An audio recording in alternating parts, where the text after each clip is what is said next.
আসসালামু আলাইকুম। চলে আসলাম সেমি ফন্ডেন্টের কেক ডেকোরেশনের ভিডিও নিয়ে। কেকটা ছিল কার্ড থিমের মধ্যে, তো কেকটা আমি অফ ক্যামেরায় ফিনিশিং করে রেখেছিলাম আর এখন ডেকোরেশন করব।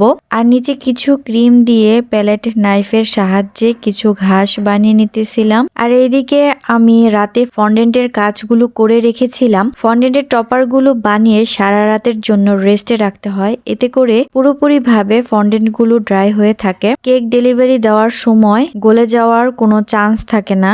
শীতের সময় ফন্ডেন্টের কাজ করতে কোনো সমস্যাই পড়তে হয় না, কিন্তু গরমকালীন সময় অনেক সমস্যায় বা ঝামেলায় পড়তে হয় এই ফন্ডেন্ট দিয়ে কাজ করলে। যখন অনেক দূরে ডেলিভারি থাকে তখন কিন্তু ফন্ডেন্টটা একটু গলে গলে যায়, তাই ভালো করে ফন্ডেন্টগুলো সেট করে নিতে হয়। আর এখানে আমি গাড়ি আর মেঘগুলো কাটারের মাধ্যমে বানিয়ে নিয়েছি আর সবগুলো ফন্ডেন্টের টপারগুলো কেকের মধ্যে বসিয়ে দিতেছি। ফন্ডেন্টের উপর আমি এডিবল পেন দিয়ে নামটাও লিখে নিয়েছিলাম। আর এখানে আমি 6B নজেল দিয়ে কিছু ডিজাইনও করে নিতেছি আর ছোট ছোট কিছু স্টার বানিয়ে নিয়েছিলাম, তো ওইগুলোই বসিয়ে দিতেছিলাম। এতে করে কেকটা কিন্তু অনেক সুন্দর লাগছিল। মাশাআল্লাহ, আমার কেকের ডেকোরেশন পুরোপুরি কমপ্লিট। তো কেকটা দেখতে কেমন হয়েছে সবাই কমেন্ট করে জানাবেন। আজকে এই পর্যন্তই। আল্লাহ হাফেজ।